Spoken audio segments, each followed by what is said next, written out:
You can't say it, but you know it's true. Good evening, everybody. It is an honor to be here at my last, and perhaps the last, White House Correspondents' Day.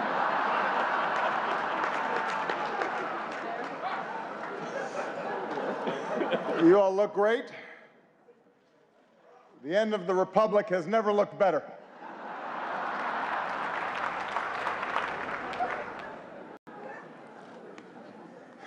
I do apologize. I know I was a little late tonight. I was running on CPT.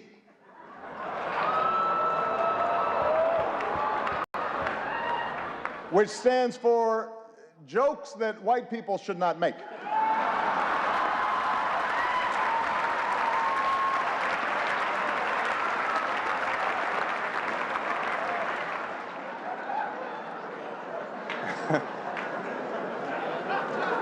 It's a tip for you, Jeff. Anyway, here we are. My 8th and final appearance at this unique event. And I am excited. If this material works well, I'm going to use it at Goldman Sachs next year.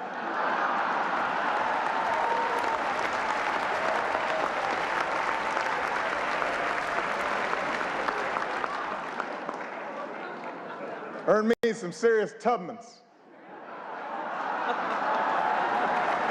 That's right. That's right.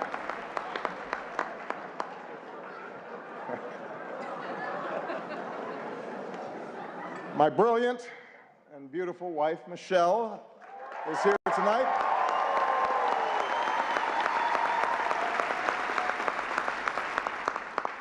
She looks so happy to be here.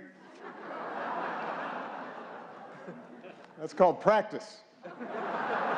It's like learning to do 3-minute planks. She makes it look easy now, but next year at this time, someone else will be standing here in this very spot, and it's anyone's guess who she will be, but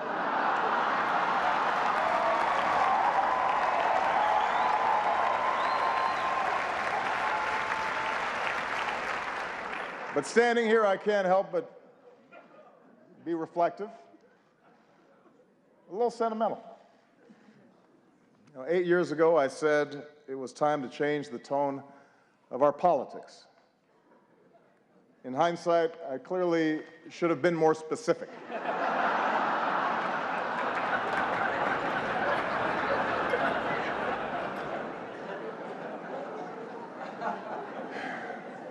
Eight years ago, I was a young man, full of idealism and vigor.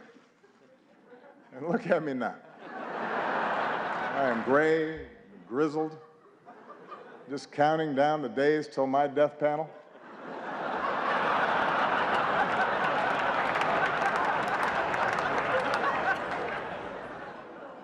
Hillary once questioned whether I'd be ready for a 3 a.m. phone call. Now I'm awake anyway because I got to go to the bathroom. I'm up.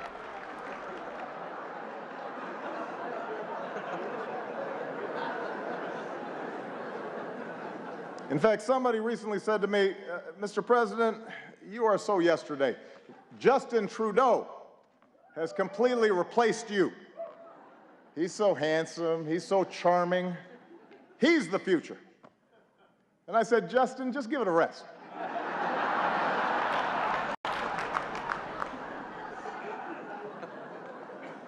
I resented that. Meanwhile, Michelle has not aged a day.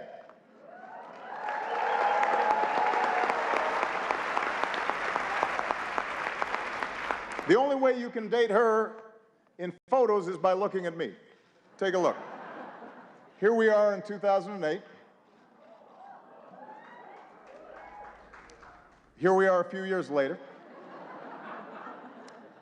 And this one is from 2 weeks ago.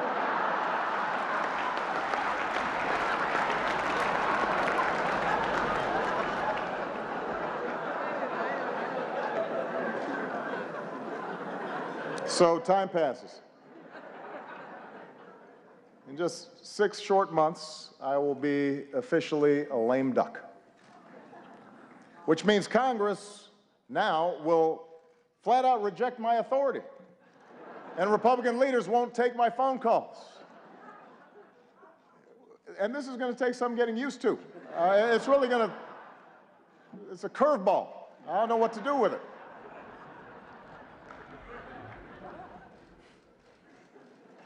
Of course, in fact, 4 months now, congressional Republicans have been saying there are things I cannot do in my final year. Unfortunately, this dinner was not one of them. But on everything else, it's another story. And you know who you are, Republicans. In fact, I think we've got Republican Senators Tim Scott and Cory Gardner. They're in the House, which reminds me, security, bar the doors.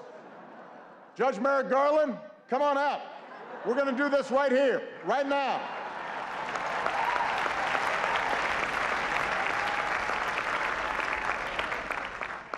It's like the Red Wedding.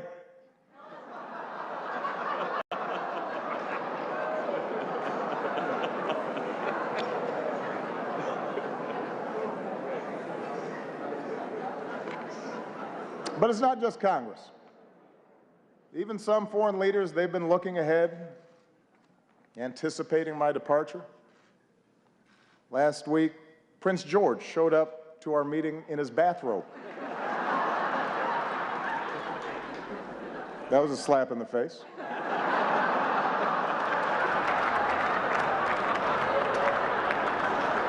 A clear breach of protocol.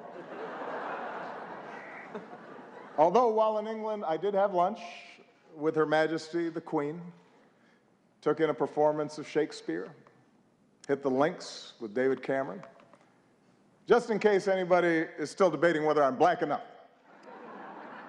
I think that settles the debate.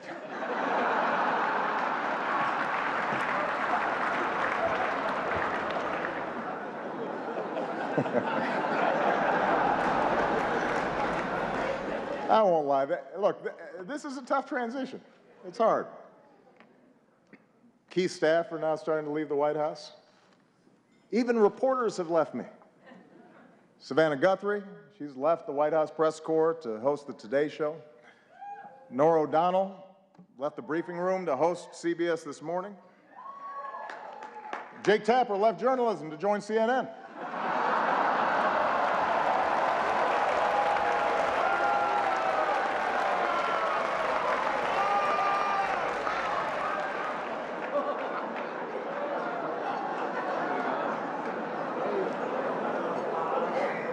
But the prospect of leaving the White House is a mixed bag.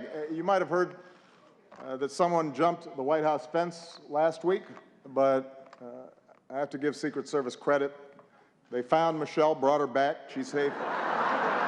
She's safe back at home now.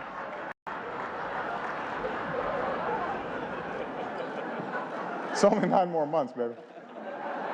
Settle down.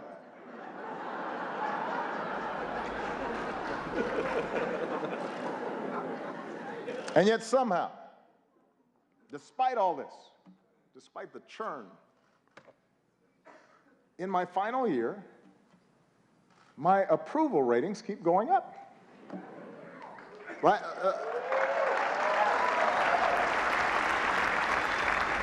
The last time I was this high, I was trying to decide on my major.